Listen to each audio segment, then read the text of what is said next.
Good evening, and thank you for slipping into Sleepy Kitchen with me. Tonight, we are making soup, not as a recipe to rush through, but as a slow kitchen rhythm.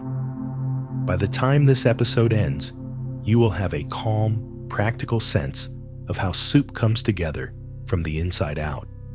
Linger at the stove to listen for the difference between a boil and a simmer, and why that gentle heat keeps broth clear and ingredients tender. Sort out stock, broth, and the quiet work of aromatics. Then notice how time changes flavor, how soups thicken, and how seasoning wakes a pot with salt and a small touch of acid. Wander through clear soups, creamy soups, and hearty bowls, and see why each one asks for its own texture and patience. Talk about the little finishing touches that make a bowl feel complete. A handful of herbs, a drizzle of oil, a squeeze of citrus. Then ease into what happens after the stove turns off. How soup rests, cools safely, stores well, and comes back to life the next day without losing its softness. If this kind of late-night kitchen story helps you unwind, consider subscribing for more episodes. And for now, get comfortable. Let your shoulders sink a little. Find a position that feels easy, and just listen as the kitchen settles around us. Did you know that the earliest archaeological evidence for soup dates back to 6000 BC, and it was hippopotamus soup? But no matter the era or the ingredients, from ancient pots to tonight's quiet stove, every soup tells its story through the heat, and it all begins with watching that subtle dance on the surface. The first bubble is everything. It rises from the bottom of the pot, slow and deliberate, lifting through the liquid until it reaches the surface and releases with the smallest sound. A gentle pop, almost nothing unless you are standing close. Then another, then a few more, scattered across the top like raindrops on still water. This is a simmer, not a boil, not a rolling tumble of motion and noise. A simmer is quieter, steadier, more contained. It is what most soups want, what most broths and stocks need if you hope for something clear and clean, with flavor that feels gathered instead of hurried. When the pot is truly boiling, the surface breaks and reforms again and again. The bubbles are large and constant, pushing everything around. It is loud enough to hear from across the room, busy and insistent. If you like numbers, boiling water sits at about 212 degrees Fahrenheit at sea level and lower at higher elevations. But you do not need a thermometer to recognize it. Boiling announces itself. A simmer does not announce itself. It suggests. The bubbles are smaller. They rise in a patient rhythm, one here, one there. The surface trembles, but it does not tear apart. You can stir with a spoon and watch the movement settle again as soon as you stop. Somewhere around 180 to 200 degrees Fahrenheit is often where a simmer lives, give or take, depending on your stove and your pot. This is the temperature where proteins stay gentle, where collagen in bones and connective tissue has time to soften into gelatin instead of tightening in a rush, where vegetables relax and release their flavor without collapsing into mush. The liquid stays calmer, less likely to churn itself cloudy. Fat may still rise and gather on top, as fat likes to do, but it is not whipped into a haze. A hard boil has its place. Pasta water, blanching vegetables, reducing a sauce when you are in a hurry. But for soup, for stock, for anything meant to cook slowly over time, a simmer is the steadiness you are looking for.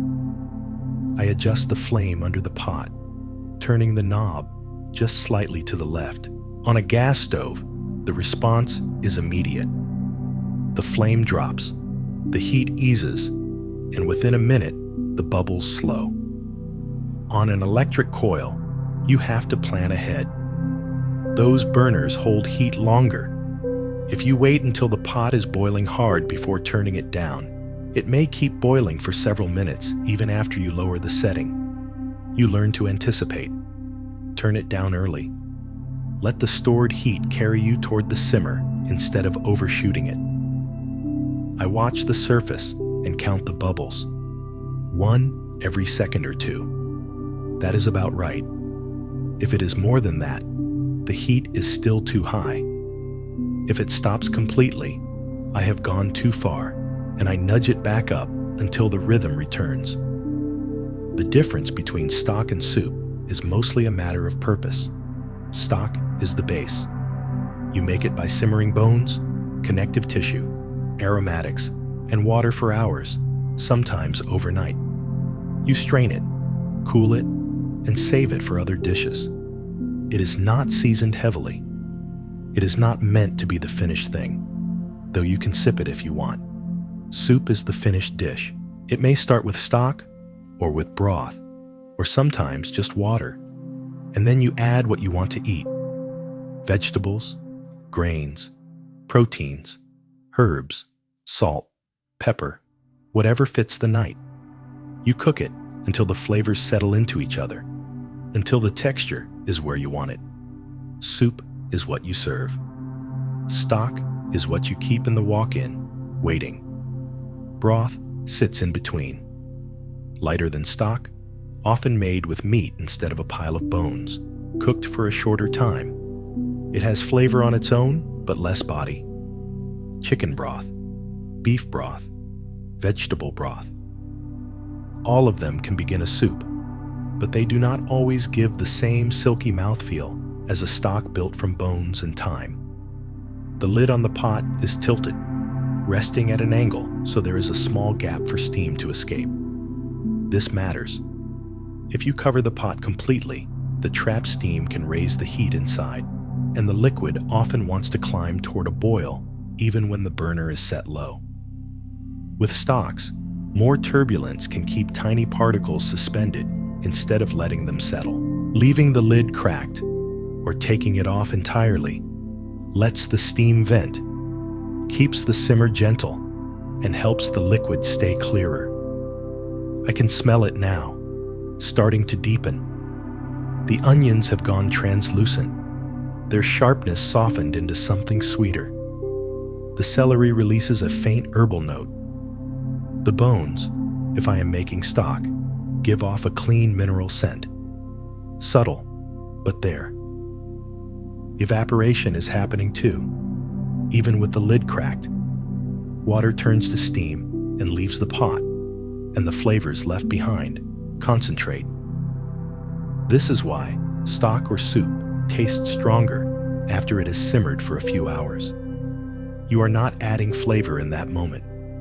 You are removing water, which makes what is already there taste more focused.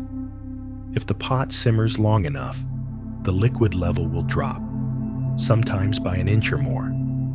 This is normal. If you want to keep the volume consistent, you can add more water as it cooks. If you want it to reduce and intensify, you leave it alone and let time do that work. The heat under the pot stays steady. I check it every 10 or 15 minutes, just a glance as I pass. The flame is low and even. The bubbles are still slow. Everything is where it should be. This is the rhythm of soup. This is the patience it asks for. Not constant attention, not hovering, just regular check-ins. A stir here, a taste there, a small adjustment when needed. You can do other things while it cooks. Prep for tomorrow, wipe the counter, clean your station, sit for a few minutes and drink some water. The soup does not need you watching it every second. It only needs you to come back. The kitchen is still quiet. The hum of the walk-in, the faint ticking of the gas line, the soft murmur of the pot. These are the sounds of a kitchen at rest, the sounds I have grown used to over the years. I set the spoon down on the rail and step back. The soup will simmer now for the next hour, maybe longer, depending on what I am making. I will check it. I will stir it. I will taste it when the time is right. But for now, it is doing its work without me. If this kind of quiet kitchen talk helps you unwind, you are welcome to stay. More episodes are here whenever you need them. The steam rises, the bubbles break, the heat holds steady, and the soup begins to become itself. The liquid in the pot is the foundation of everything that comes after. You can build a soup on water, fresh vegetables, a little salt, maybe a splash of oil, or a small knob of butter, and enough time for the flavors to loosen and drift into the broth. That can be all you need. But if you want depth, if you want a soup that tastes like it has a past, you start with stock or broth. The words get used interchangeably. Both are liquids made by simmering ingredients in water. Still, in a professional kitchen, there is a distinction, and it helps you choose the right base. Stock is made from bones. Often, they are roasted first, though sometimes they are left unroasted if you want a paler, cleaner stock. You add aromatics, sturdy vegetables, and water, then hold the pot at a gentle simmer for hours. 4, 6, 8, sometimes 12 or more for something very rich. The goal is to pull collagen from connective tissue, cartilage, and joints. With steady heat, that collagen breaks down into gelatin, and gelatin is what gives stock its body, its weight, its silky feel on the tongue. When you chill a good stock overnight, it should wobble. Not liquid anymore, but not fully solid either. A soft jelly that shivers when you tap the container. That wobble is gelatin. It is the quiet proof that time did its work. Broth is lighter. It is made from meat rather than mostly bones, though some bones may be included. Chicken broth, for example, might start with a whole chicken or with parts that still have plenty of meat attached. You simmer it for less time, often an hour or two, long enough to draw out flavor without extracting as much collagen. The result is thinner, cleaner, more straightforward. It has taste, but it doesn't coat your mouth in the same way a strong stock does. Both are useful. Stock is better for sauces and for soups that want richness and body. Broth is better when you want something lighter, more delicate, something that will not crowd the other ingredients. The aromatics you add to stock or broth are usually the same familiar trio: onion, carrot, celery. In French cooking, this combination is called mirepoix: 2 parts onion, 1 part carrot, 1 part celery, roughly chopped. You are not trying to make them pretty. You are giving them surface area so they release their flavor into the water. Some kitchens use leeks instead of onions, or add parsnips, or slip in a few cloves of garlic. It depends on the tradition and the direction you want the flavor to lean. The principle stays the same. Choose vegetables that can handle long cooking without turning bitter or harsh. You do not salt stock heavily while it cooks. As the liquid reduces, as water evaporates and the flavors concentrate, salt concentrates too. If you season it like a finished soup at the beginning, it can end up far too salty by the time it is done. A light hand early, adjust later, at the end, or when you use the stock in another dish. At work, stock lives in the walk-in, stored in clear containers with lids, dated and labeled. Chicken stock, beef stock, vegetable stock, fish stock too, though that one does not keep as long. They sit on the shelf, patient and ready. At home, I know most people do not make stock from scratch. It takes time, space, and a big pot, and you may not have hours to spare. Store-bought stock has gotten better over the years. There are good options now that taste clean and real, without too much salt and without strange additives. If you make soup at home with a quality store-bought stock, the soup will still be good. But if you do want to make stock, if you have the time and the inclination, the process is straightforward. Start with bones. Chicken backs and necks are inexpensive and full of collagen. Beef bones work well too, especially knuckles and joints. If you want a darker stock, roast the bones first. Spread them on a sheet pan. Put them in a hot oven, around 400 degrees Fahrenheit or so, and let them brown for 30 or 40 minutes. The kitchen will smell incredible. That browning adds a depth you cannot get any other way. Put the bones in a large pot. Add your aromatics. Cover everything with cold water, not hot. Cold water gives the bones time to warm gradually as the pot heats, and many cooks find it draws out a fuller flavor. Bring it up to a simmer, then lower the heat and hold it there. In the first 30 minutes, you will see foam rise to the surface, gray and cloudy. This is protein and other impurities lifting out. Skim it off with a ladle or a large spoon.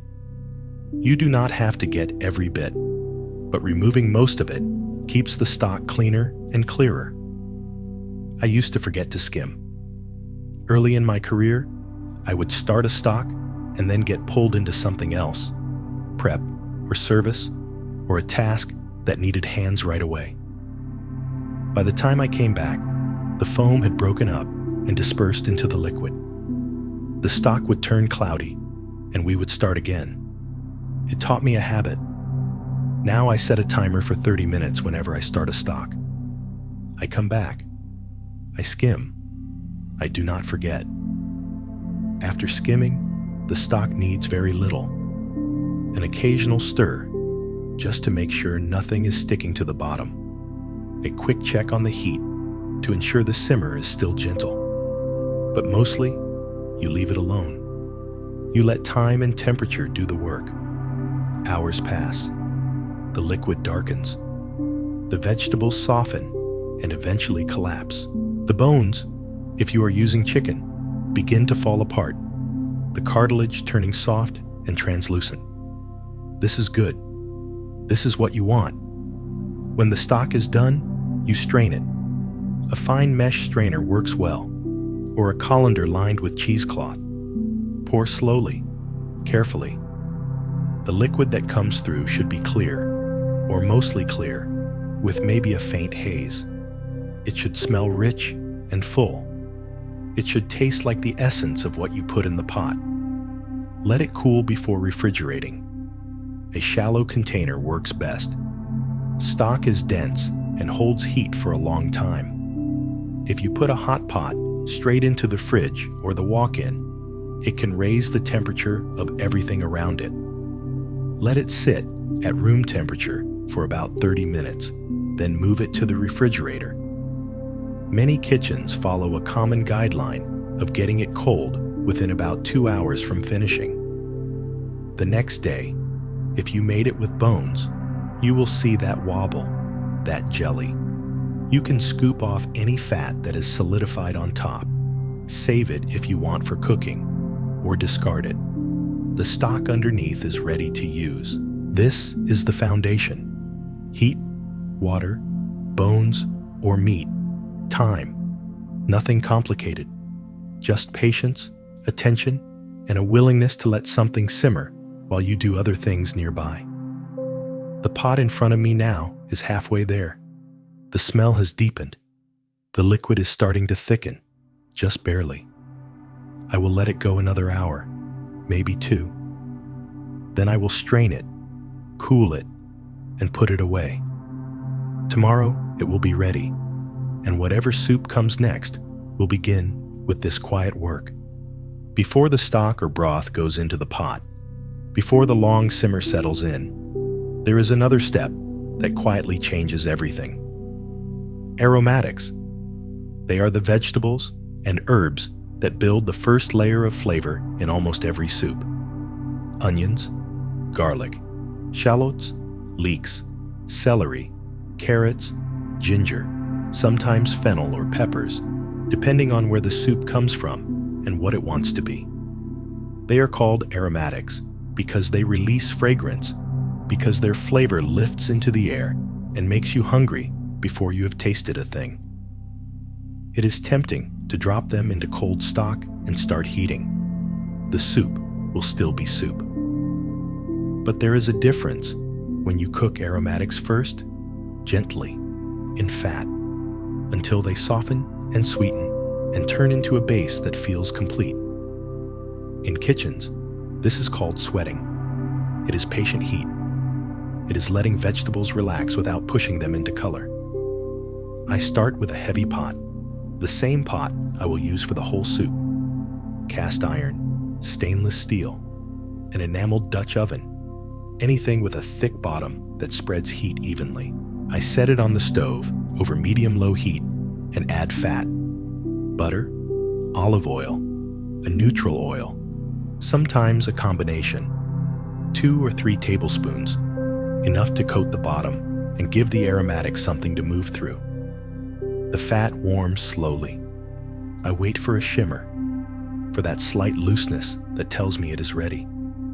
If I hold my hand a few inches above the surface, I can feel the warmth rising. Not smoking, not crackling, just warm and fluid. Then the aromatics go in. Onions first, usually. Diced small, about a 1/4 inch, though perfect cubes are not the point. The sound when they hit the fat is a soft hiss. I stir once to coat them, then I lower the heat a touch more. This is sweating. Low heat, no browning, just softening. The goal is tenderness and sweetness without color, so the onion tastes clean and gentle, not toasted. The vegetables release moisture, and that moisture helps keep the pot calm. Browning is a different path. Browning makes new flavors, deeper sweetness, and toasty notes. Those flavors come from reactions that happen when heat climbs high enough on the surface of the food, often somewhere above around 300 degrees Fahrenheit. Sugars and proteins change and combine into new aromas. It is wonderful, and sometimes you want it. Sweating is quieter. It is about drawing out what is already there, without adding that toasted layer. For many soups, especially clear broths and lighter bowls, that clean foundation matters. After 5 or 6 minutes, the onions begin to turn translucent. Their sharp edge fades.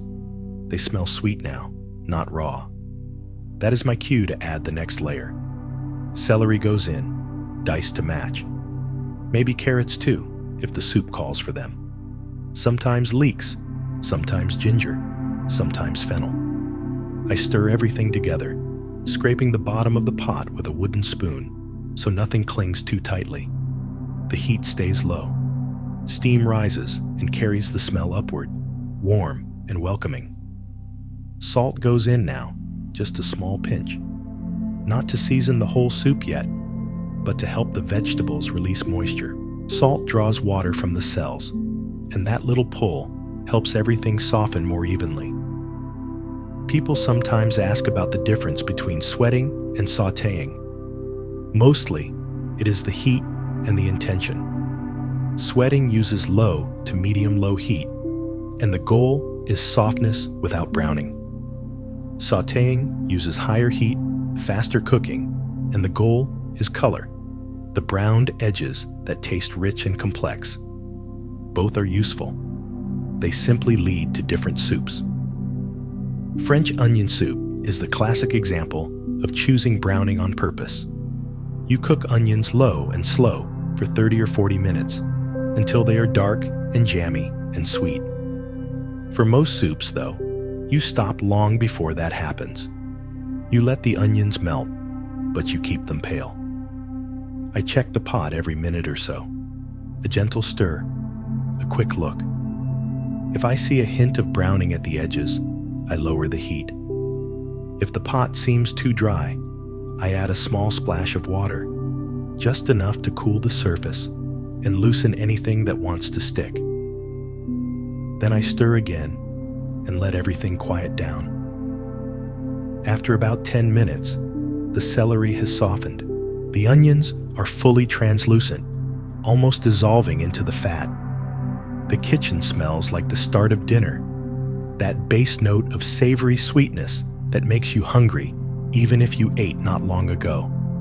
Now the garlic, 3 or 4 cloves, minced fine or sliced thin. Garlic is more delicate than onions. It can turn bitter if it sits in hot fat too long, so it goes in near the end. I stir it in and let it cook for a minute, maybe 2, just until the smell becomes fragrant and mellow. This is the moment the soup starts to feel real. The aromatics are ready. The fat has carried their flavor and spread it across the bottom of the pot. Now the liquid can join them. If I am using stock, I pour it in slowly. As I pour, I scrape the bottom with my spoon. Any bits that have stuck, any softened vegetables clinging to the pot, lift and dissolve into the liquid. This is deglazing. The cold stock hits the warm pot, and there is a gentle sizzle, then a quieter bubbling as everything evens out. If the soup calls for wine, I add that first, before the stock, a half cup, maybe a full cup, depending on the recipe. White wine for lighter soups, red wine for heartier ones. I let it simmer and reduce, watching it drop by about half. The alcohol cooks off quickly, and what remains is acidity and a little complexity, a brightness that will carry through the bowl.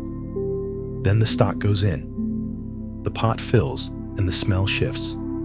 Onion, celery, garlic, now floating in liquid, begin to spread.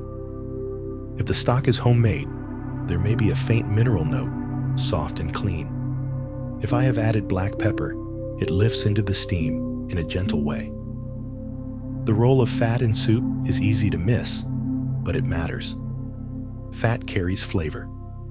Some compounds dissolve into water, but many prefer fat. Cooking the aromatics in butter or oil helps those flavors release, then travel, then settle into the soup so the whole pot tastes more rounded.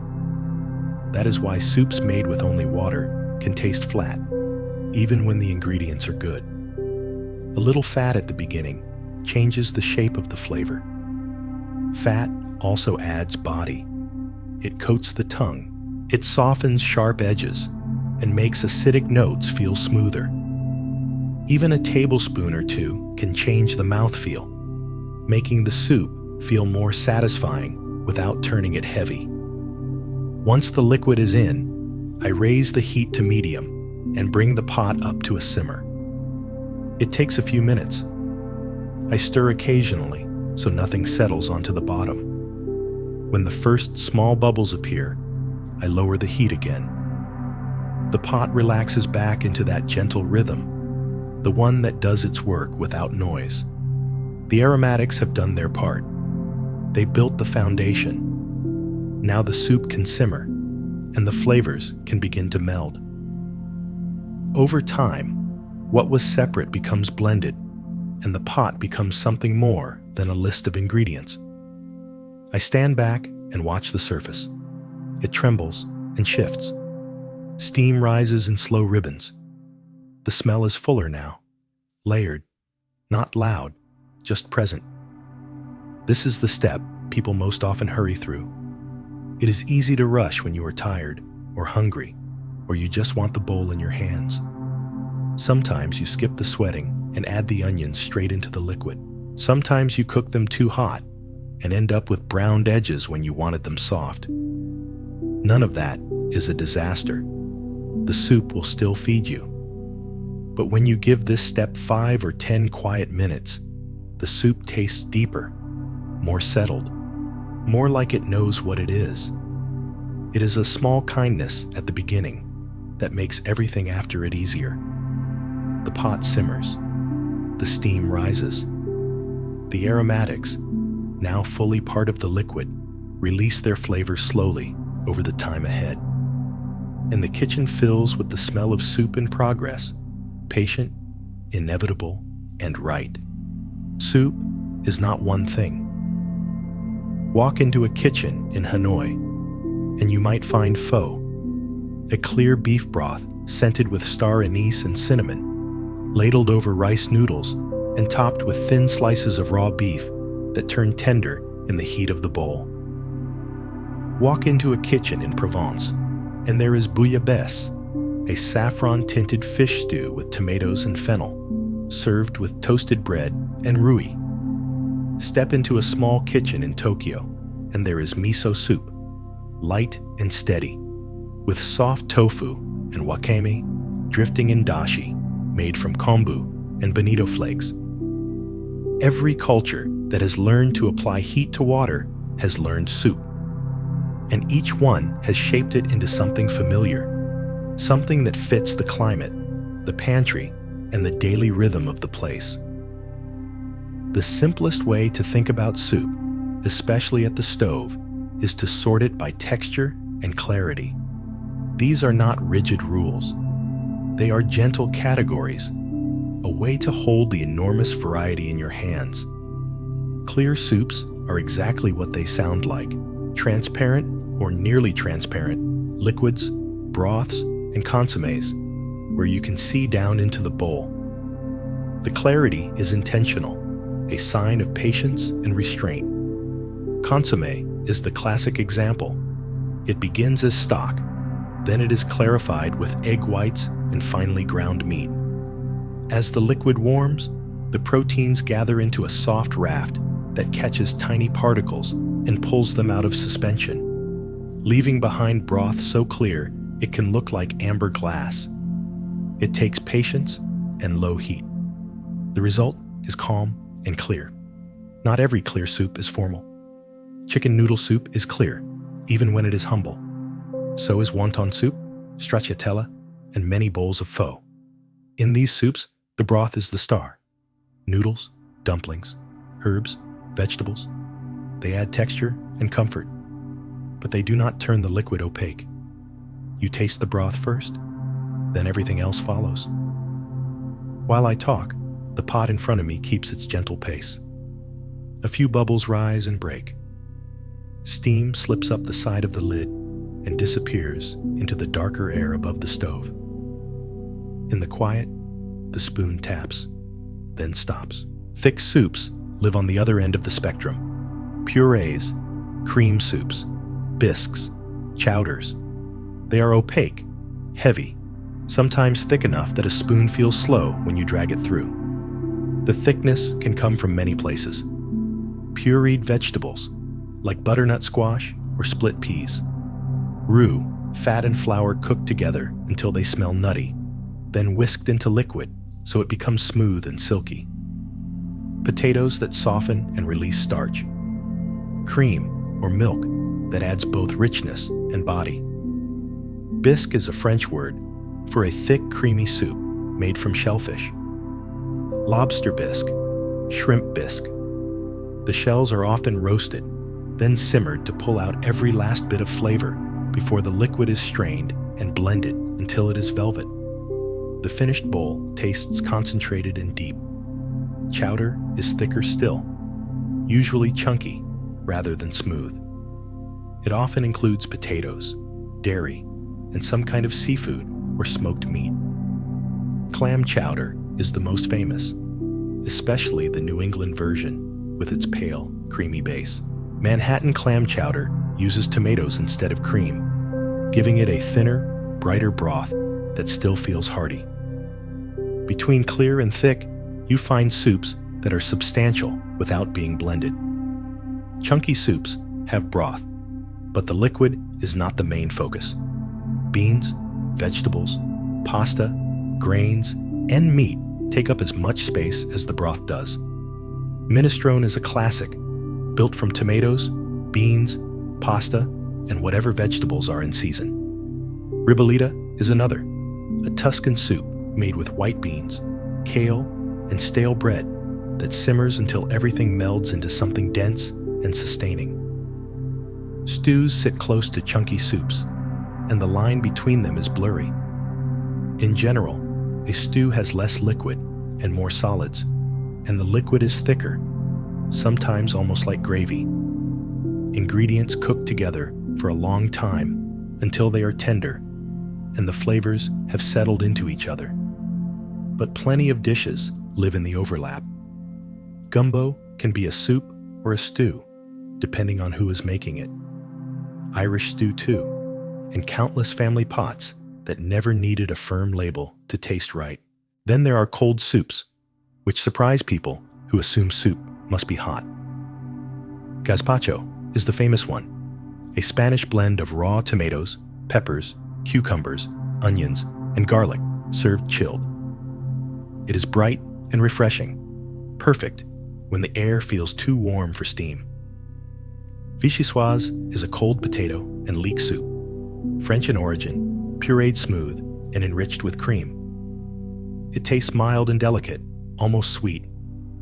Some versions are served warm, but the classic idea is cool and calm. Outside, the night stays warm, but the pot keeps breathing softly beside me. Cold soup is not rare everywhere. There are cucumber yogurt soups in the Middle East, beet soups served chilled in parts of Eastern Europe, and fruit soups in Scandinavia made with berries and cream. In many places, it is another way to use what is in season, another way to make something nourishing when heat is not what you want. Every cuisine has signature soups, and they reflect what grows nearby and what keeps well. Miso soup in Japan uses ingredients that store easily and need little cooking.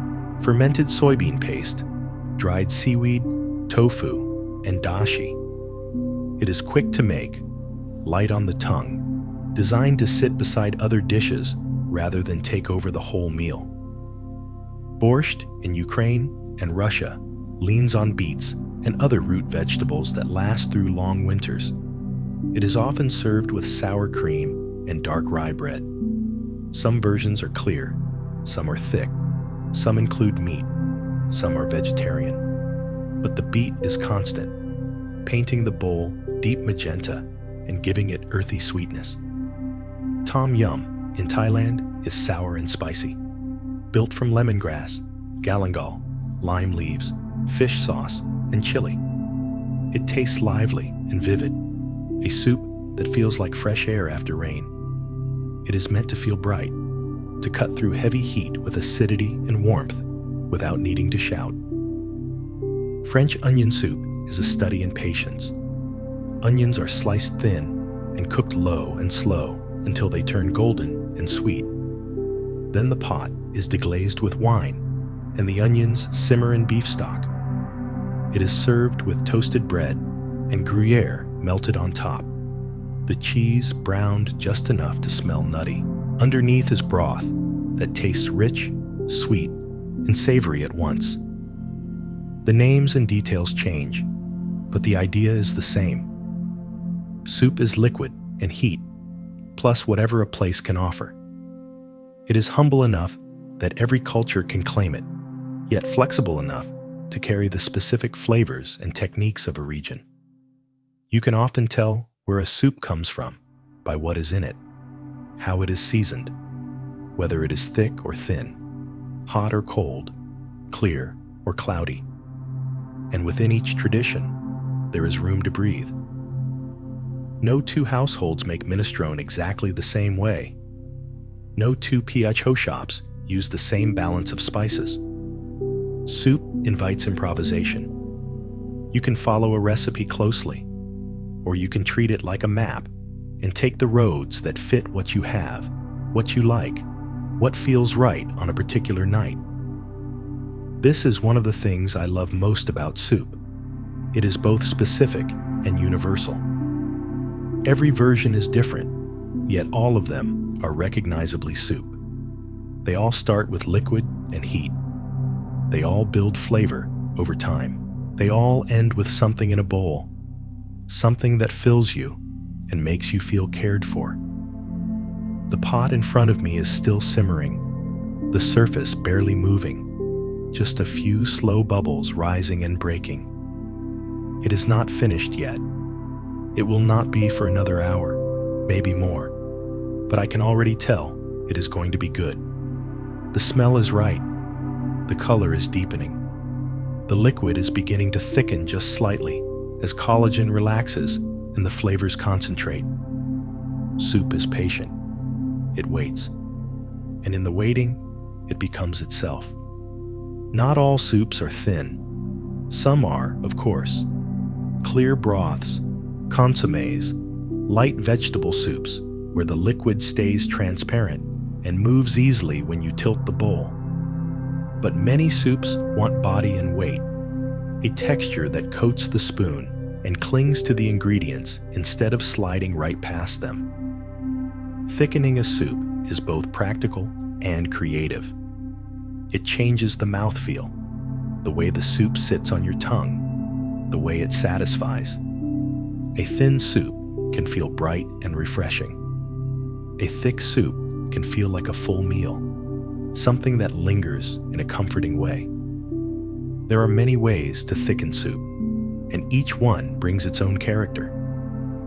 The simplest method is pureeing. You take some or all of the cooked vegetables, blend them smooth, and stir them back into the pot. Natural starches in potatoes, beans, squash, carrots, and peas break down and turn broth creamy without adding any cream. This is how most vegetable puree soups are built. Butternut squash soup, split pea soup, potato leek soup, all of them rely on the vegetables themselves to provide the body. You can puree everything for a completely smooth bowl, or puree only part and leave the rest chunky for contrast. An immersion blender lets you blend right in the pot. A countertop blender can make the texture even finer, but you work in batches and treat hot liquid with care. You go slowly, you vent the lid, and you let the motor do the work. I pause and listen. The low hum of the refrigerator, the faint click of the burner, the soft clink of a spoon on the pot. In a late kitchen, even thickening has a rhythm. Another method is roux, a classic mixture of equal parts fat and flour, cooked together and whisked into soup so it thickens smoothly.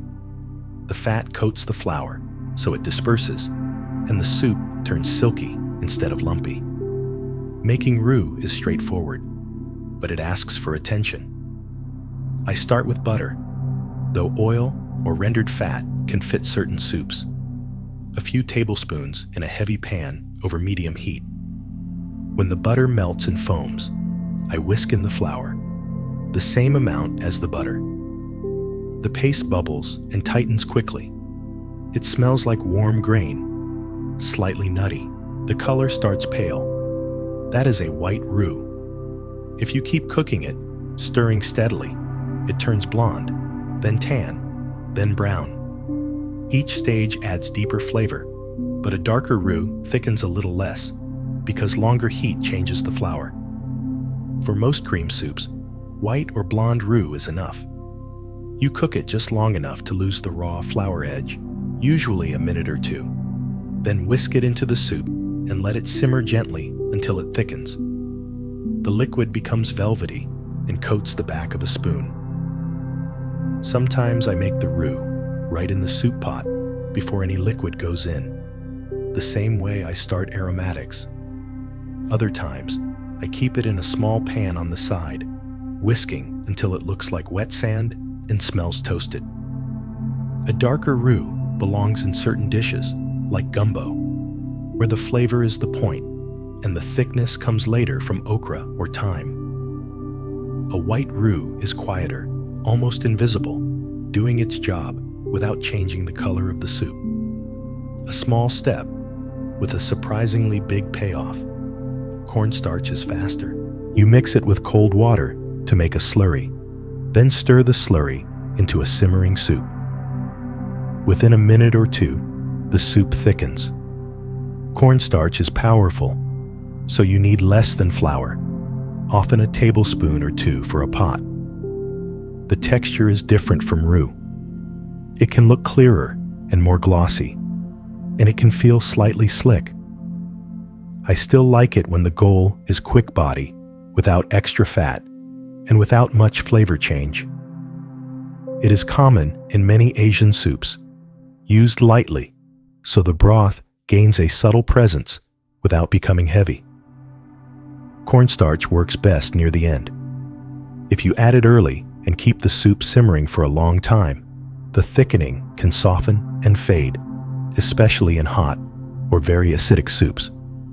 So I wait until the soup is nearly done, then add the slurry and watch the change happen quietly. Dairy adds richness and body, even if it does not thicken as strongly as roux or cornstarch. Heavy cream, half and half, whole milk, sour cream, creme fraiche, each one brings its own softness.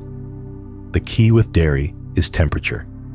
If you pour cold cream into a hard boil, the mixture can separate. The texture turns grainy and the soup loses its smooth line. To avoid that, you temper the dairy, or you lower the heat before you add it. Tempering is warming gradually. You ladle a little hot soup into the cream and whisk, then add another ladle and another until the cream is warm. Then you pour it back into the pot and stir. It takes an extra minute, and it keeps the soup gentle. Or you can simply turn off the heat and let the soup calm for a moment, then stir in the cream. As long as the pot is not boiling hard, the dairy usually stays smooth. Egg yolks can enrich and thicken too, though they are less common in everyday pots. In classical French cooking, this is a liaison. You whisk yolks with a little cream, temper them the same way, then stir them into the soup. The yolks give a silky, almost custard-like finish that feels delicate and special. The caution is heat. Too much, and the yolks set. Once they are in, you keep the soup below a boil, often at the quiet edge of a simmer, just hot enough to thicken without tipping over. Bread is an older method, still alive in rustic soups. Stale bread, torn into pieces and stirred in, breaks down as it absorbs liquid. It thickens the soup from within. Ribollita is built on this. The bread is not a topping. It becomes the body. I have used it when I had bread that was too hard to eat but too good to waste. The soup turns thick and porridge-like, comforting in a steady, reliable way. Potatoes and rice thicken soup naturally as they cook. Potatoes release starch, especially if they are cut small, or if you press a few pieces against the side of the pot. Rice does something similar, more gradually. Leave a soup with rice or potatoes overnight, and it will thicken a lot. The starch keeps drinking even after the heat is off. That is why leftover soup often needs thinning when you reheat it. You add a splash of stock or water, warm it slowly, and adjust until it feels right again. Reduction is the slowest method, but sometimes the cleanest. You let the soup simmer uncovered so water evaporates. Flavor concentrates, and body concentrates with it. No added starch, just time and gentle heat. The liquid level drops. The soup becomes denser and more focused. I use reduction when the flavor is already good, but the texture feels too thin. I stir now and then and let the steam do its work. Each method has a place. I choose based on what the soup needs, what tradition it belongs to, and how much time the night is willing to give. A cream of mushroom soup welcomes roux and cream. A pureed carrot soup usually needs only carrots, blended smooth. A Vietnamese PO stays thin, clear broth and rice noodles, no thickening at all. There is no single right way, only what fits the soup you are making, what feels appropriate to the bowl you want to serve. The pot in front of me does not need thickening tonight. It is a clear stock, meant to stay transparent. meant to become a base for other dishes later. But I have thickened hundreds of soups over the years, using every method I have described, and a few others besides. Each one taught me something about texture, about how liquid behaves, about the small adjustments that turn a thin broth into something that coats and clings and satisfies in a different way. The soup simmers, the steam rises, and the kitchen stays quiet, patient, waiting. The hardest thing to teach about soup is how to season it. Technique can be explained. Temperatures can be named. Ingredients can be listed. But seasoning is different. It is responsive, something you learn by tasting and adjusting until your hands and your tongue start to agree. Soup often needs more salt than most people expect. They taste the pot, add a pinch, taste again, and it still feels quiet. They add another pinch, then hesitate, afraid of going too far. The soup ends up under-seasoned, a bowl where the flavors stay hidden, like music turned down too low. Part of the reason is volume. A pot of soup might be 4 quarts, 6 quarts, sometimes more. Salt dissolves and spreads through all of that liquid, which means what feels noticeable in a spoonful can almost vanish when it is asked to season the entire pot. In professional kitchens, seasoning happens in layers, not because it is fancy, but because it keeps you steady. You do not wait until the end and try to fix everything at once. You build flavor the way you build the soup, step by step. It starts when the aromatics sweat in fat. Just a small pinch, enough to help onions and celery soften evenly and begin the foundation. Then it continues as the main ingredients go in: carrots, potatoes, beans, grains, meat.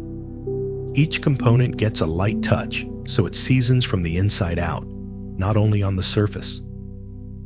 After the liquid is added and the soup settles into a simmer, I taste and adjust again. This is where most of the seasoning happens. For a large pot, I add salt in small amounts, often around a teaspoon at a time, less for a smaller pot. I stir, let it dissolve, then taste once more. I repeat until the broth tastes present instead of shy. And right before serving, there is one last check. By then the soup has reduced a little, the ingredients have softened, and everything has had time to mingle. I taste again and make the smallest final adjustment if it is needed. Seasoning this way makes it harder to overshoot. The salt arrives gradually, and you are always listening, always correcting. It also makes the soup taste more integrated because the seasoning has time to move into the ingredients rather than sitting on top. I stir the pot and pause. The surface trembles, then smooths out. The flame is low. Steam slips upward in slow ribbons. The kitchen stays quiet, as if it is waiting for the next decision. But salt is only one part of it. Acid matters just as much, and sometimes it is the missing piece. Acid brightens flavor, cuts through richness, balances sweetness, and makes a soup taste more like itself. A pot that still feels flat after proper salting often needs a small lift, a clean edge that brings everything into focus. Lemon juice is my most common choice. Bright and simple, it works with almost anything. I add it near the end so the freshness stays.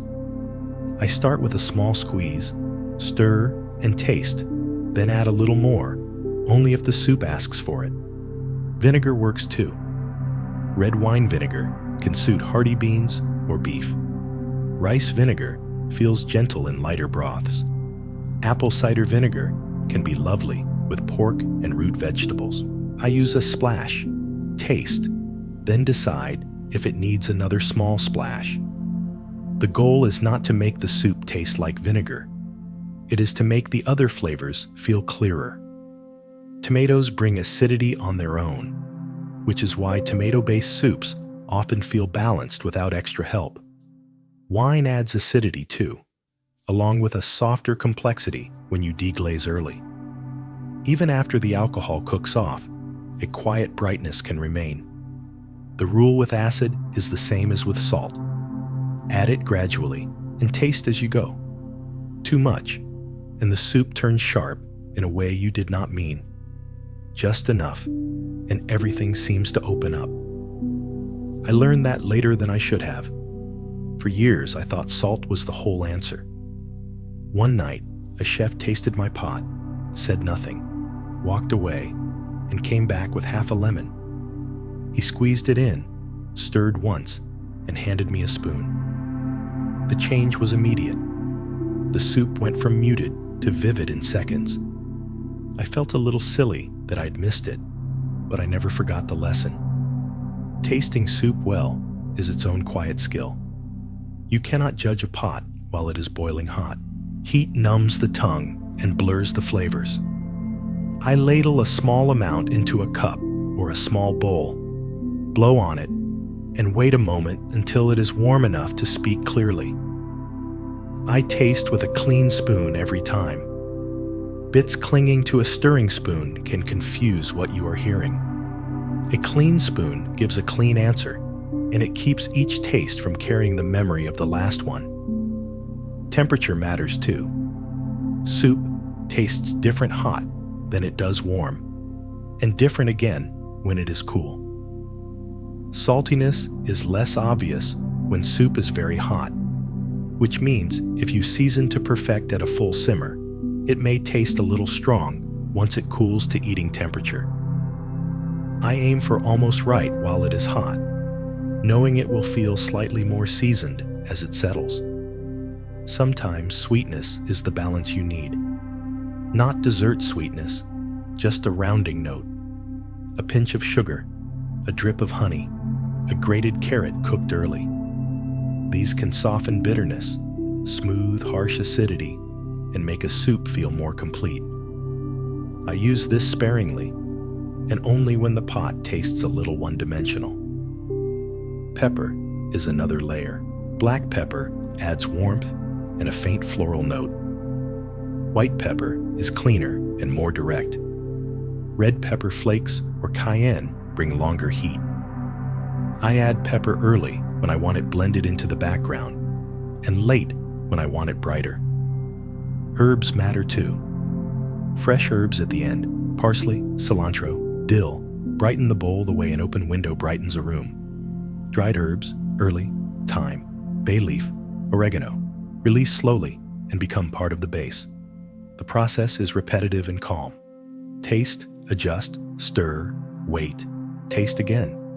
It does not look impressive, but it is the difference between soup that is fine and soup you remember. I used to rush this part. I would taste once, add salt, and call it done. Over time, I learned to slow down, to taste more than once, to notice what was missing instead of only what was present. Now I taste a pot several times before I am satisfied. Each taste is a small message. Too quiet? It may need salt.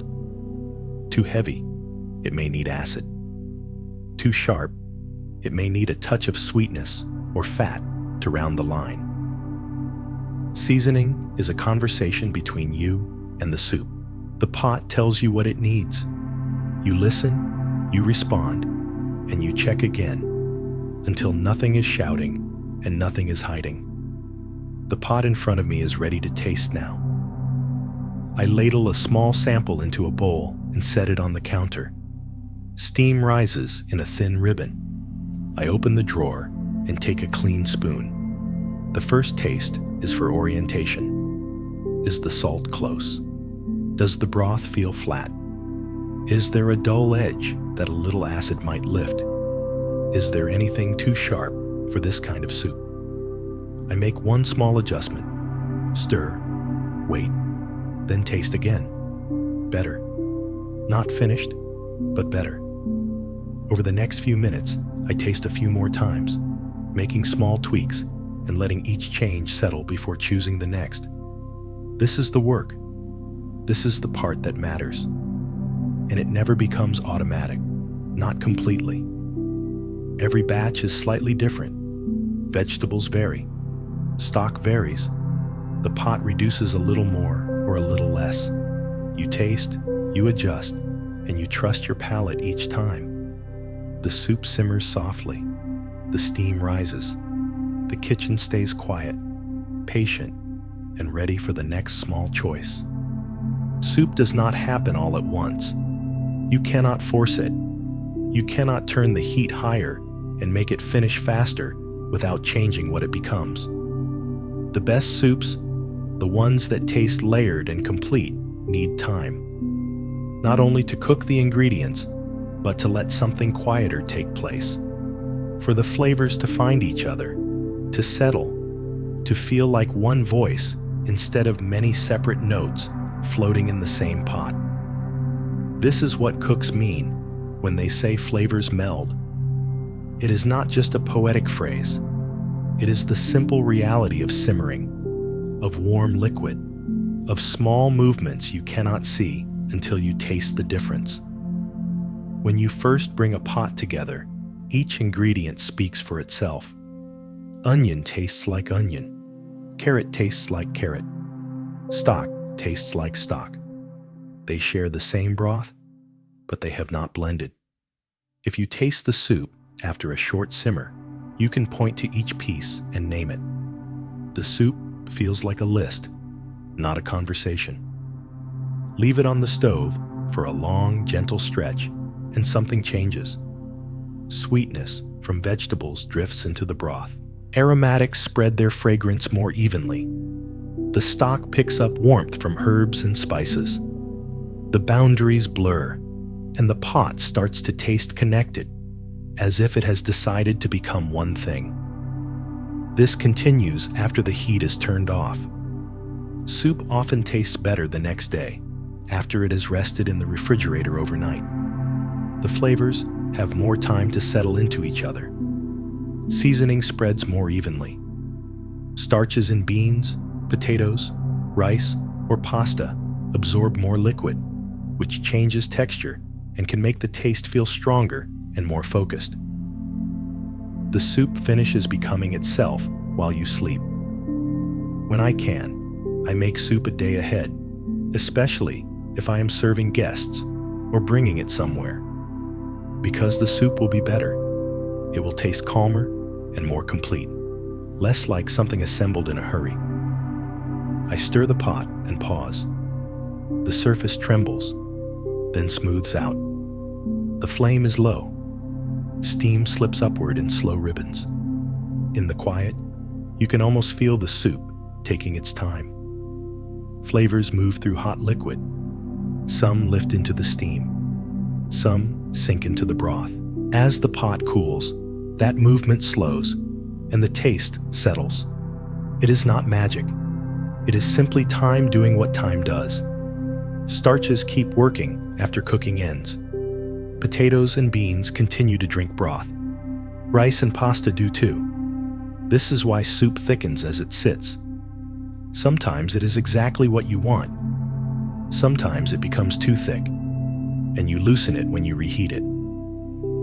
Reheating soup is simple, but it rewards a light touch.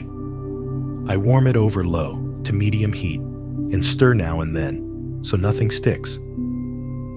If it is thickened too much, I add liquid in small splashes until it reaches the texture I want. If it tastes softer than it did the day before, which can happen as flavors mellow, I adjust salt and acid again, gently, a little at a time. I avoid reheating soup at a hard boil. High heat can roughen delicate ingredients, make dairy separate, and push the flavor into something tired. A gentle simmer is enough. The soup only needs to return to serving temperature. It does not need to be cooked all over again. Long, slow cooking is traditional for certain soups, especially those built on tough cuts of meat or dried beans. Beef stew, oxtail soup, ham, and bean soup. These pots benefit from hours of quiet heat. Collagen softens into gelatin, which makes meat tender and adds body to the liquid. Beans relax gradually, taking in flavor while releasing their own starch. You cannot rush this. Cook tough meat too fast, and it can stay tight. Cook it low and slow, and the fibers relax. The spoon meets less resistance. The meat gives way, tender and yielding. I have made beef stew that simmered most of an afternoon. It began firm, then slowly turned soft. The broth darkened and thickened as time passed. The smell filled the kitchen. By the end, the meat pulled apart with a gentle press, and the liquid clung to the spoon like it meant to. There are quick soups too, and they have their place. A simple vegetable soup with tender produce and good stock can be ready in about half an hour. Miso soup can be done in minutes. These soups do not need long cooking because their ingredients cook quickly. Their flavors are lighter and brighter, and that is the point. Even so, a little resting time helps. If I serve a soup the moment it is done, it tastes fine. If I let it sit off the heat for a short while, it tastes more connected. Not dramatically different, just steadier, as if the pot had time to take one full breath. Patience can be hard in a kitchen. There is always an urge to move faster, to get food out, to keep the work flowing. Soup resists that urge. It insists on its own pace. You can work around it. Prep other ingredients while it simmers. Wipe the counter. Wash a few tools. But you cannot make the pot itself move faster without changing the result. I learned this through repetition. I have rushed a stock, skimmed poorly, pushed the heat too high to finish sooner. The result was thinner, cloudier, less satisfying than it could have been. I have served soup too quickly, without a short rest, and it tasted disjointed, as if the ingredients had not yet decided to be soup. A chef I once worked for used to say that soup knows when you are in a hurry. I smiled the first time I heard it, but I understood what he meant. Soup made with patience tastes different. It tastes like someone cared enough to let it take the time it needed. Some ingredients, though, belong at the end. Greens like spinach or chard, fresh herbs, cooked pasta, seafood, anything that would fade, toughen, or fall apart if it simmered too long. These ingredients do not need hours. They only need a gentle warm through, enough to join the bowl without losing their color or shape. I add greens in the last few minutes. They wilt quickly and turn tender, but they keep a little structure. Fresh herbs go in at the very end, sometimes off the heat, so they stay bright. Cooked pasta I often keep separate and add to each bowl as I serve, so it does not drink up the broth and turn soft. There is a balance between long enough and too long. Soup is forgiving, more forgiving than many dishes, but it is not endless. Leave it simmering too long and vegetables can dissolve. Meat can dry out, even in liquid. Flavors can turn muddy and indistinct. I have let a pot go longer than I meant to. The soup was still usable, but it had drifted past its best moment. The vegetables broke when I stirred. The broth reduced too far and tasted overly concentrated. I added water to bring it back, then tasted again and adjusted. It was a reminder that even patient cooking has limits. The rhythm of soup fits around other tasks. It is low maintenance. You start it, you check it, you stir, you taste, you make small adjustments. You do not have to stand over it constantly. This makes soup ideal in a working kitchen where you are juggling many things, and in a home kitchen where you want dinner to build itself while you do something else. Soup waits.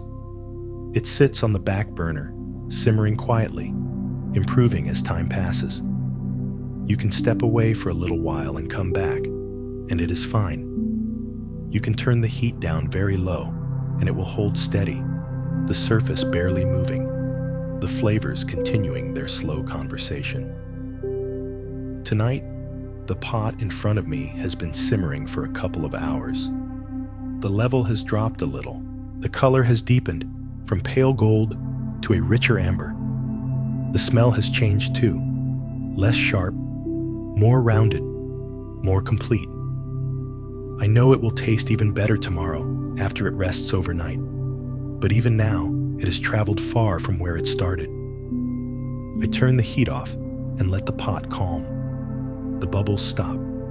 The surface stills. Steam rises more slowly now, as if the soup is exhaling. I slide the pot to the side of the stove and let it cool for a while, flavors continuing to settle even without active heat. Later, I will strain it, portion it, and store it. Tomorrow, when I need it, it will be ready. Patient, waiting, better for the time it was allowed to take. A bowl of soup can feel complete on its own, but the right garnish can change it. Not always, and not for every pot. Some soups are meant to be plain, nothing added, nothing pulled forward. A clear consommé, for example, where the point is purity and restraint. But many soups benefit from one small thing added at the very end, right before serving. Something that brings contrast or brightness, or a final note that makes the bowl feel finished. Garnishes are small by design. They do not dominate. They accent. They punctuate.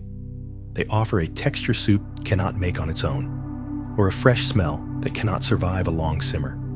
A handful of herbs, a drizzle of good oil, a few croutons, a quiet swirl of cream. These take seconds, but they can lift a soup from good to memorable.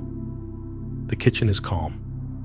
Steam rises in thin ribbons and fades into the darker air above the stove. The soup has done its work. Now it only needs a last touch. Fresh herbs are the garnish I reach for most often. They are bright, alive, uncooked.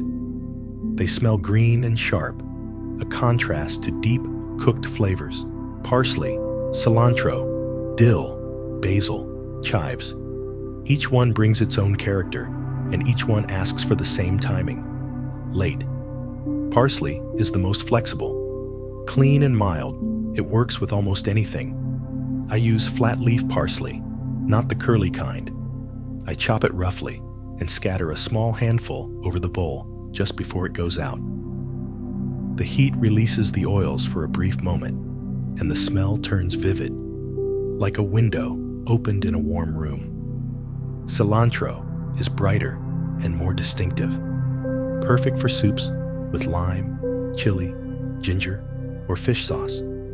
I use it with tortilla soup, with pho, with bowls from kitchens where cilantro is part of the everyday rhythm. If someone dislikes it, I switch to parsley or chives, and the soup stays kind. Dill is delicate, with a soft anise note. It pairs well with creamy soups, with potatoes, with cucumber, with flavors that feel northern and cool. I pull the feathery leaves from the stem and scatter them lightly so they float on the surface. Basil is gentle and fragrant, almost floral. I use it mostly with tomato soups or anything Italian-leaning. Basil bruises easily, so I tear it rather than chop it, and I add it at the last second so it stays bright. Chives are mild and onion-like, good when you want a hint of allium without the bite of raw onion. I snip them with scissors directly over the bowl, thin rings that land softly and drift. The timing matters more than people realize. Add herbs too early and they cook, turning drab and dull. Add them right before serving and they stay vivid, and the soup feels lighter even if it is rich. I set the cutting board aside and wipe my hands on a towel. The ladle rests on the rim of the pot. The flame stays low. For a moment, I do nothing at all. Just watch the surface settle and let the kitchen stay quiet before the next small motion. texture is the other gift a garnish can give. Soup is mostly soft, liquid, tender vegetables, meat cooked until it yields. A little crunch changes the whole spoonful. Croutons are the simplest way to add that crunch. I make them from stale bread, usually whatever is left from the day before. Good bread, though. Bread with flavor and structure, not the soft loaf that turns to paste as soon as it meets broth. Sourdough, ciabatta, country loaves, anything that holds its shape. I cut the bread into cubes, toss them with olive oil and a pinch of salt, and toast them until they are golden and crisp. The kitchen smells like warm toast, comforting and familiar. Croutons go on at the end, never into the pot. Drop them in too early, and they drink the broth and lose their snap. Add them at the last moment, and they stay crunchy long enough to matter. Cream can be a garnish too, and it is as visual as it is flavorful. A thin drizzle on top of a pureed soup, often something dark like butternut squash, black bean, or mushroom. Pale cream against dark soup looks deliberate, like someone cared about the bowl, not just the pot. I let the cream fall in a slow spiral and stop there. The cream adds a cool softness on top of the hot soup, a gentle contrast you notice on the first spoonful. Olive oil works in a similar way. A good olive oil, fruity and green, drizzled over white bean soup, lentil soup, minestrone. It floats on the surface and catches the light. The flavor is fresh and uncooked, and you taste it immediately. I use my best bottle for this, the one I do not cook with. There are other garnishes that bring crunch and salt at the same time. Crispy onions, fried shallots, toasted nuts, crumbled bacon. A small sprinkle of any of these can change the rhythm of a bowl. French onion soup is a reminder that a garnish can be substantial. Toasted bread and melted Gruyere on top, broiled until it bubbles and browns, is technically a garnish, even though it feels like part of the dish. It is a final layer that makes you slow down. Cheese is another easy finishing touch. Grated Parmesan over minestrone. Crumbled queso fresco over tortilla soup. A dollop of goat cheese on a pureed beet soup. Cheese adds salt and fat, and a tangy or nutty note depending on the type. Some cheeses melt into the broth. Some stay distinct. Both can be right. Brightness can also come from citrus. Lemon over chicken soup. Lime over black bean soup.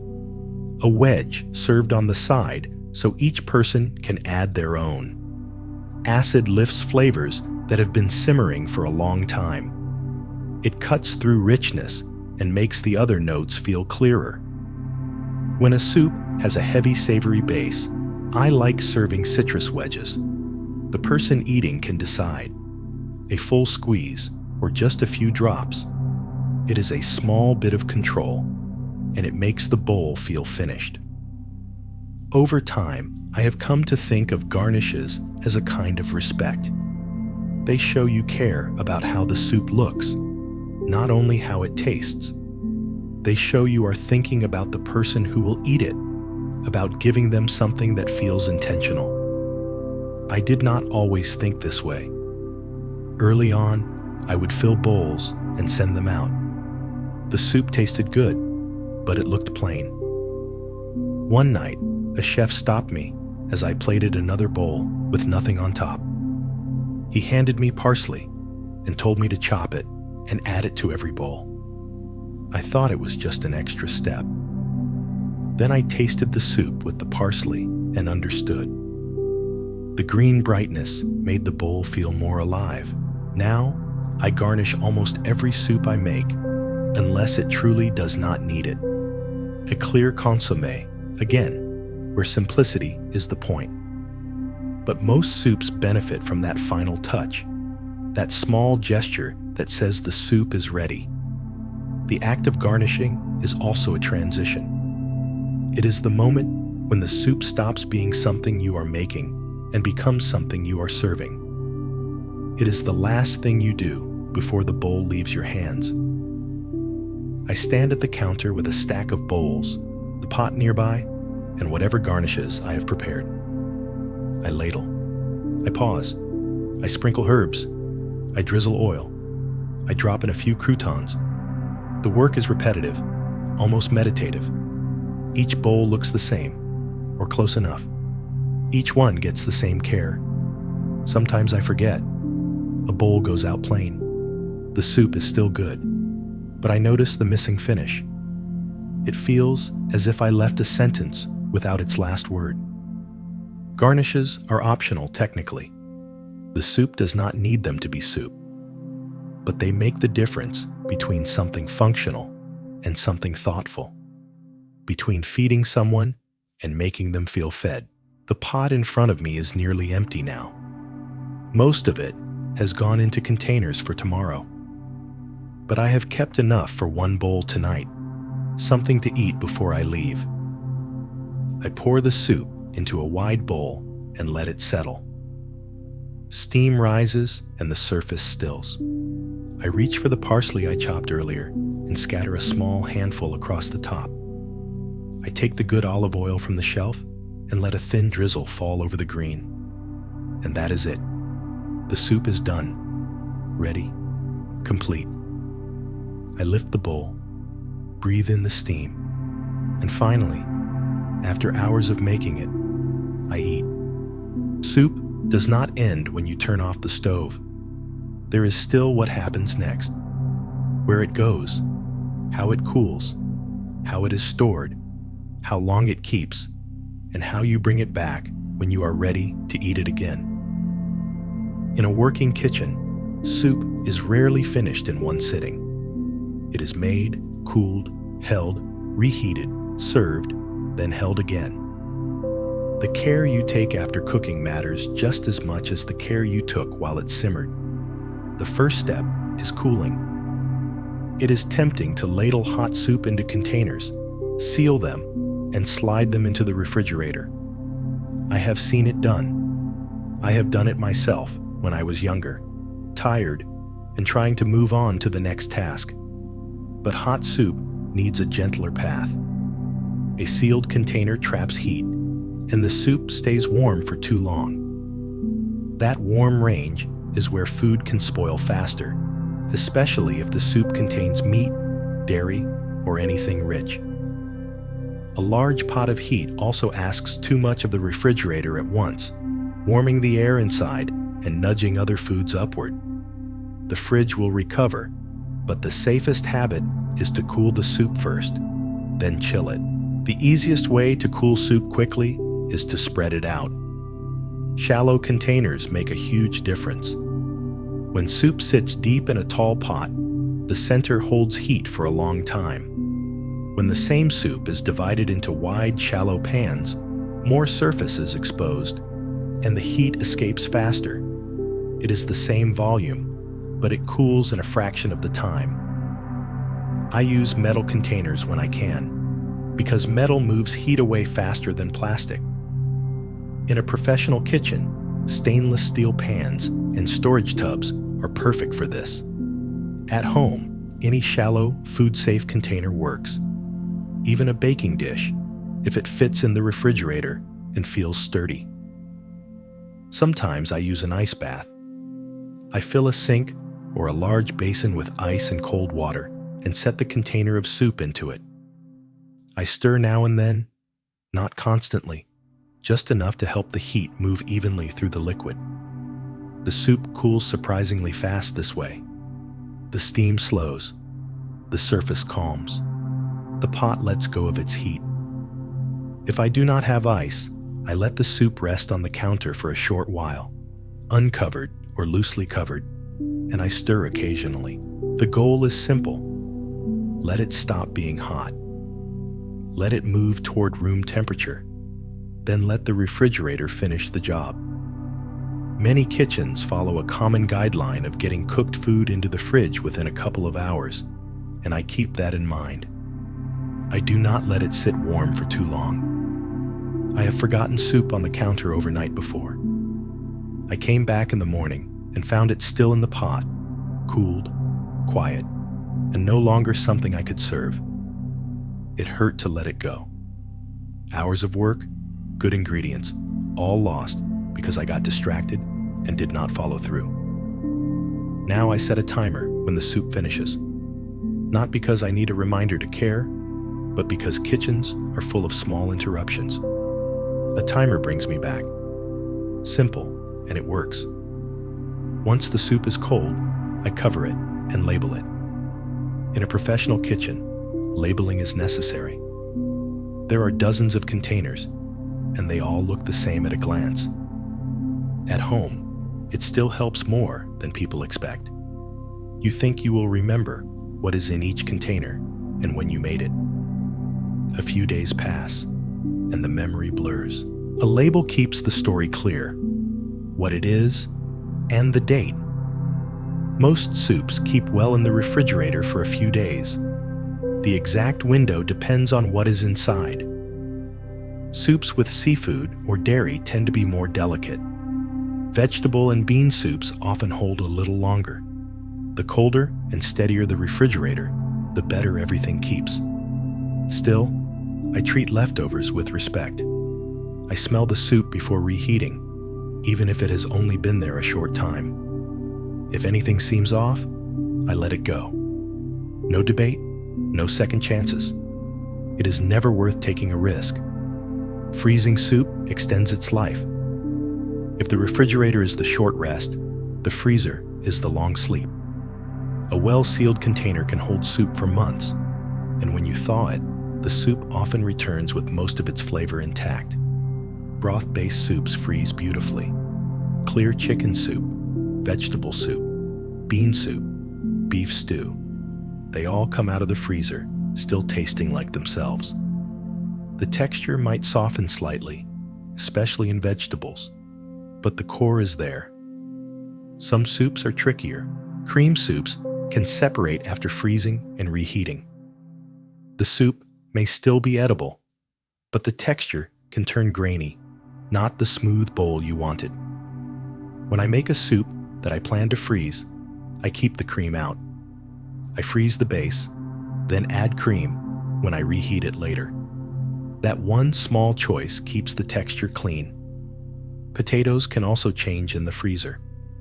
They can turn mealy and rough, breaking down in a way that is not very pleasant in a spoon. If a soup has a lot of potatoes and I want to freeze it, I accept that the texture may shift, or I save that soup for the refrigerator instead of the freezer. Pasta and rice keep drinking broth after the heat is off. If you freeze soup with pasta or rice already in it, those pieces can become very soft when you reheat. So I often keep pasta and rice separate. I freeze the broth and the vegetables, then cook fresh pasta or rice when it is time to eat. It is an extra step, but it keeps the bowl lively. I freeze soup in portions, not in one giant container. Smaller portions thaw faster, and they let me take only what I need. A single serving for a quiet lunch. A portion for two. Containers lined up like small promises, each one ready when I am tired. I also leave space at the top of the container. Liquid expands as it freezes. If you fill a container to the brim, the lid can lift or the container can crack. A little headroom prevents that. It is a small detail, but it saves mess and waste. Thawing and reheating frozen soup takes patience. If I have time, I thaw it overnight in the refrigerator. It is the gentlest method. The soup slowly loosens, and the next day, it reheats evenly. If I am in a hurry, I reheat from frozen, but I do it low and slow. I put the frozen block in a pot, turn the heat low, and let it melt gradually. I stir when I can, especially along the bottom, to keep it from scorching. Once it is liquid again, I can raise the heat slightly and bring it to a quiet simmer. High heat is tempting, but it is not kind. It can burn the bottom while the center is still cold. It can make dairy separate if there is any in the soup. It can push delicate flavors into something dull. Gentle heat gives the soup a clean return. Some soups thicken significantly after storage. Beans, rice, pasta, potatoes, all of them can tighten the broth as they sit. When I reheat, I add stock or water in small splashes until the soup looks right again. Stir. Check. Add a little more if needed. The goal is to bring it back to its original comfort. Then I taste again. Flavor can shift after a night in the fridge, and it can shift again after freezing. Sometimes the soup needs a little salt. Sometimes it needs a squeeze of lemon or a small splash of vinegar to lift it. I adjust gently, the same way I would with a fresh pot. In a professional kitchen, soup often moves in a weekly rhythm. We make a large batch, cool it properly, store it, and use it over several days. Each day, we reheat what we need, portion it, serve it, then cool what is left and hold it again. This works because soup holds well, because it does not degrade quickly when treated with care, and because it often improves with rest. At home, soup plays a similar role. Make a big pot on a quiet day and eat from it through the week. There is comfort in knowing soup is waiting in the fridge, something you can warm when you are tired, something that turns one effort into several meals. It reduces waste. It makes leftovers feel intentional.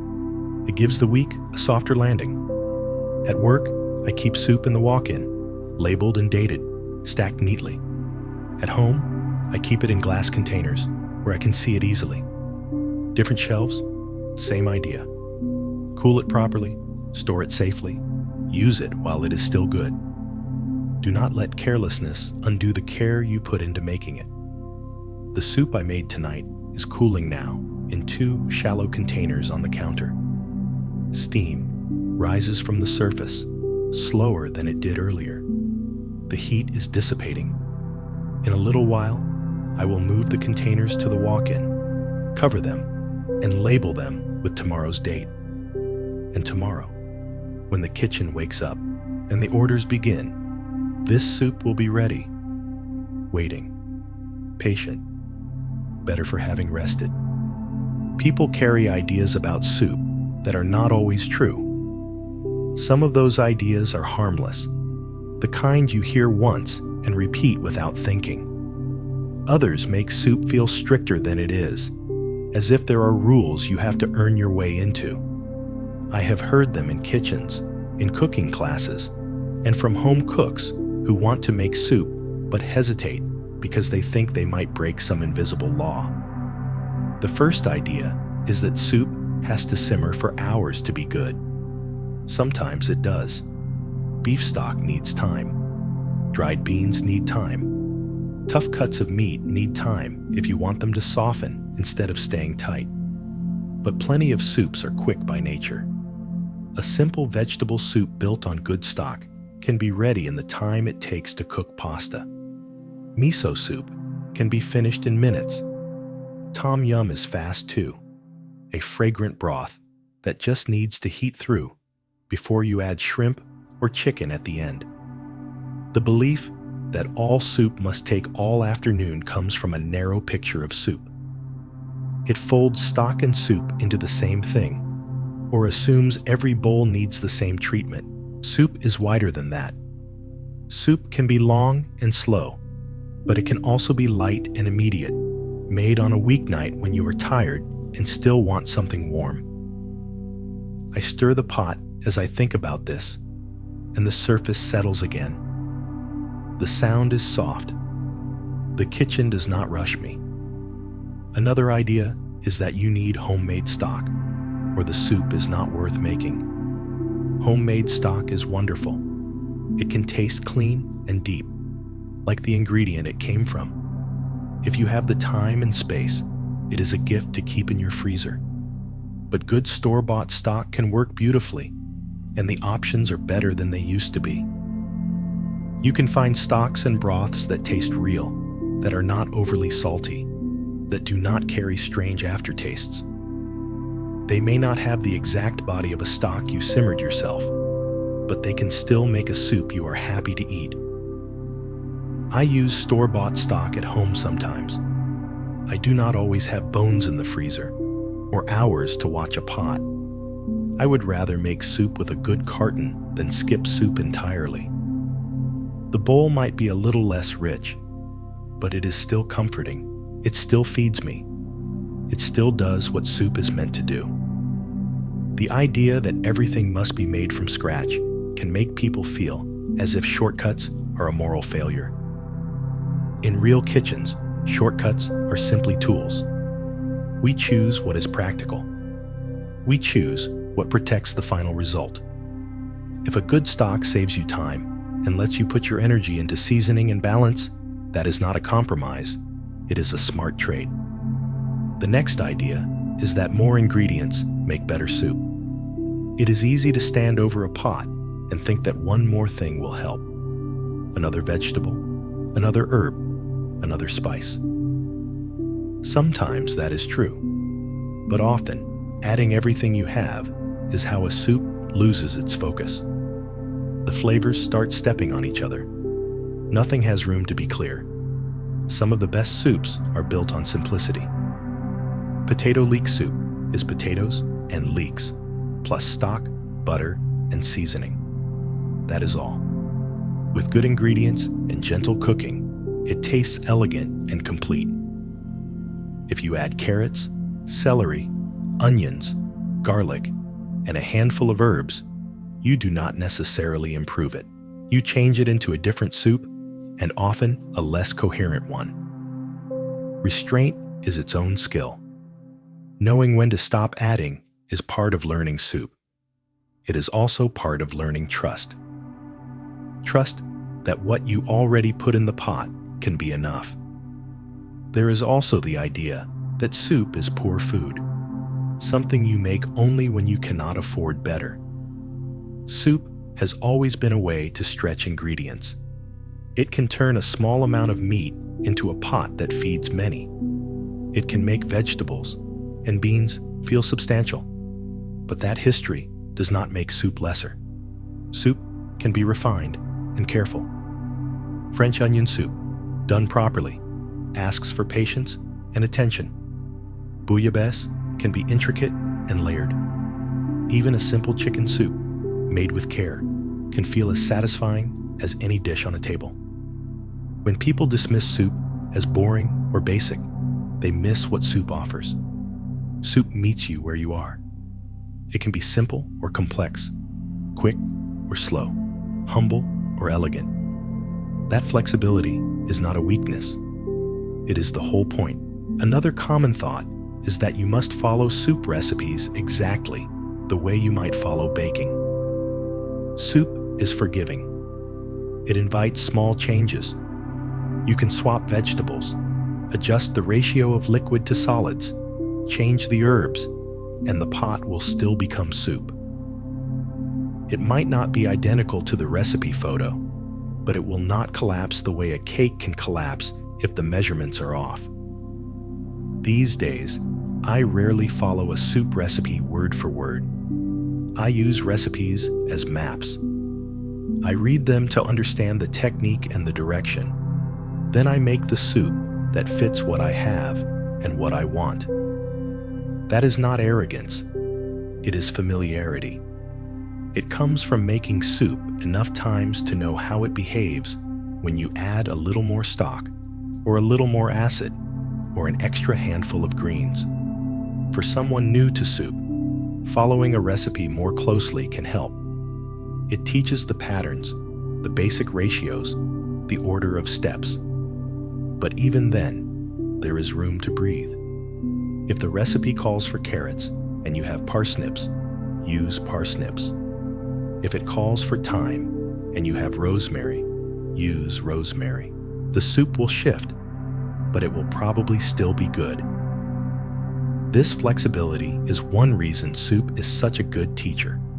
Soup gives you feedback.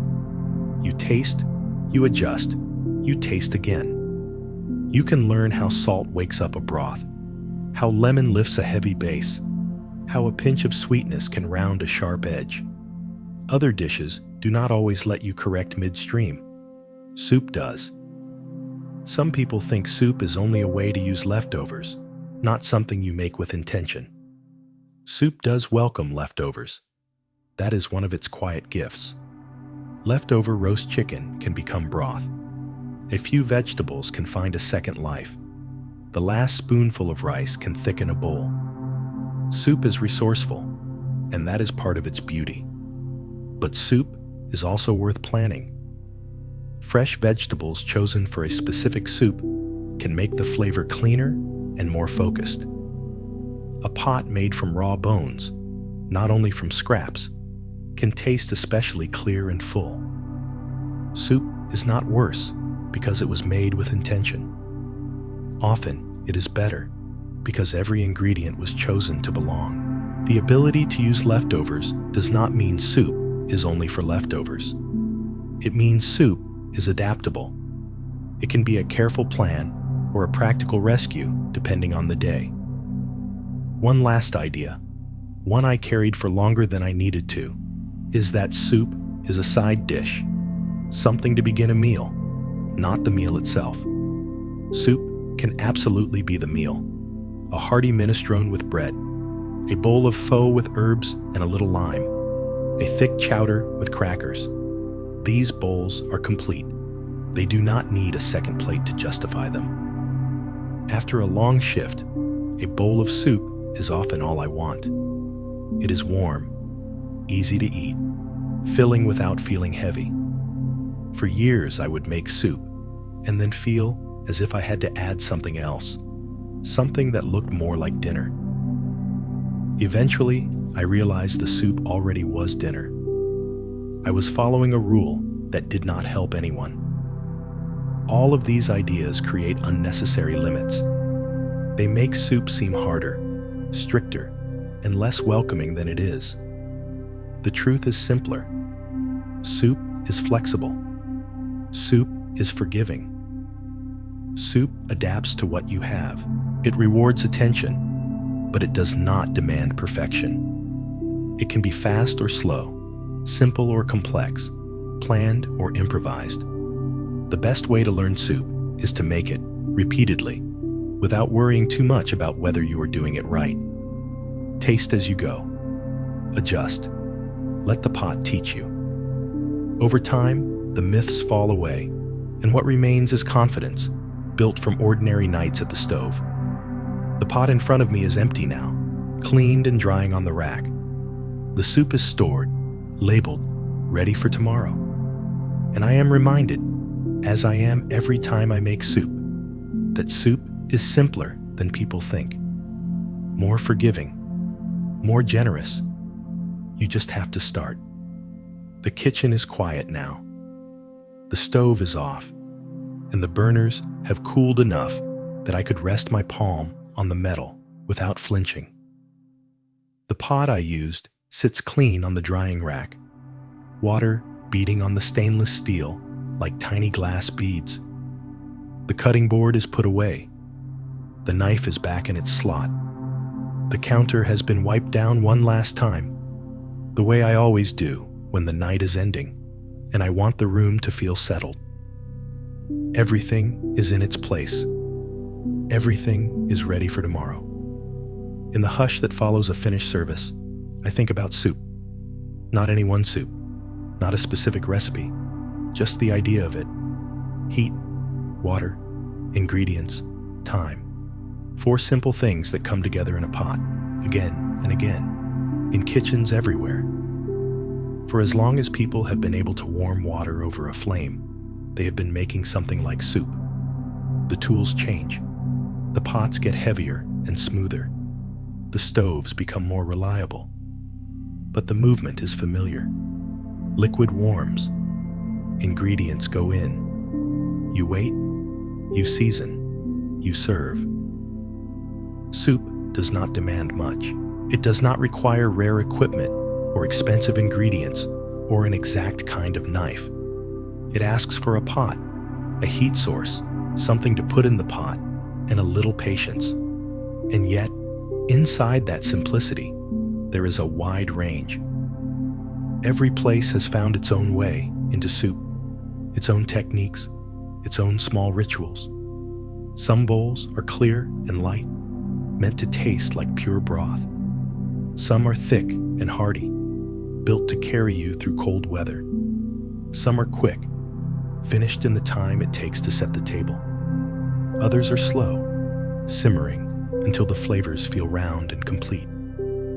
I can picture a few without trying. A fragrant bowl, brightened with citrus and herbs. A gentle broth with tofu, drifting like soft clouds. A deep pot of beans that has been simmering all afternoon, the liquid turning silky as it rests.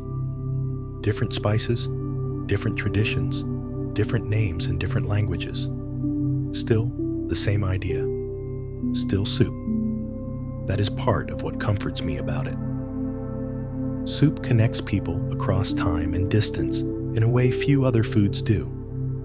When you make soup, you are doing something shared, not because it is impressive, but because it is reliable. In one kitchen, in another kitchen, in 100 kitchens, you will never see the same pattern repeats. There is comfort in that continuity, in knowing that what you are doing on a quiet night has been done countless times before by people you will never meet. Soup feels like common ground, a universal language that does not require translation, only a bowl and a spoon. I have made many pots of soup in professional kitchens. Some were complicated, built on techniques that took time to learn. Others were simple, put together with whatever was on hand, more improvisation than recipe. All of them were still soup. All of them fed someone. When I think about the soups, I remember most clearly, they are not always the most elaborate. Sometimes it was a plain chicken soup, clear broth with vegetables and tender meat, made carefully and seasoned well. Sometimes it was a vegetable soup with only a few ingredients, treated gently. Sometimes it was a bean soup that had simmered most of the day, the beans creamy and soft, the broth thick and rich. What made those soups good was not price or complexity. It was attention. It was patience. It was a willingness to let the pot take the time it needed, to taste and adjust, to care about the result. I walk over to the walk-in and pull open the heavy door. Cold air spills out and brushes my face, clean and sharp. The containers of soup I made tonight sit on the shelf, labeled and dated. The liquid inside perfectly still now, settled into itself. Tomorrow, I will heat some of it, taste it again, and notice how it changed overnight. Soup often tastes a little more connected after it rests. I close the walk-in door and turn off the light above the stove. The room falls into shadow, softened by the green glow of the exit sign and a faint band of street light slipping through the window. Somewhere near the sink, a single drop falls from the faucet into the basin, slow and patient. The towel on the rail hangs quiet and heavy with the last warmth of the day. The smell of soup lingers. Onion, stock, black pepper. Something warm and savory that makes the room feel lived in even when no one is speaking. Soup is patient in the way it waits. In a walk-in, in a refrigerator at home, in a freezer if you need it there. It does not demand constant attention once it is made. It sits, ready when you are, willing to be warmed and served again. That patience is part of the making too. Soup asks you to slow down. It takes the time it takes. If you give it that time, it becomes better. If you rush it, it shows. I have learned a lot from soup: how to build flavor in layers, how a pinch of salt early can change the foundation, how a small squeeze of lemon at the end can lift a whole pot, how to taste, then wait a moment, then taste again, how to trust that time will do work my hands cannot force. It is a gentle kind of learning, because soup lets you make mistakes and still come back. There is almost always a way to adjust, to soften an edge, to bring the bowl closer to where you want it. Soup is forgiving too. Under-seasoned soup can be adjusted. Thin soup can be reduced or thickened. Vegetables that softened a little too much are not ideal, but they are rarely a disaster. Soup gives you room to learn. And on the nights when you are tired, when you have worked too long and your body aches and you realize you have not eaten properly in hours, soup is what takes care of you. A bowl of something warm and nourishing, something that fills you up and makes you feel steady again. The gift is care. The feeling that someone, even if it is only you, took the time to make something real. I grab my jacket from the hook by the door and glance at the stove one more time, a habit I cannot seem to break even when I am certain it is off. The burners are dark. The knobs are straight. Everything is as it should be. Clean, organized, ready. Tomorrow the kitchen will heat up again. Orders will come in. Tickets will print. The line will get busy, loud in the way kitchens get when they are awake. And somewhere in the middle of it all, there will be soup again, steady on the back burner, there when someone needs it. But tonight, the kitchen rests, the soup rests, and I can rest too, knowing I did what needed doing, made what needed making, and left the room ready for the morning. I turn off the last light and step outside.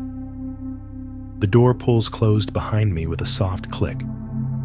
The street is empty. The city feels muted, as if it is holding its own breath. The air is cool against my face, and I can hear my footsteps for a few seconds before they fade into the night. Somewhere behind me, in the dark kitchen, the soup waits. Good night.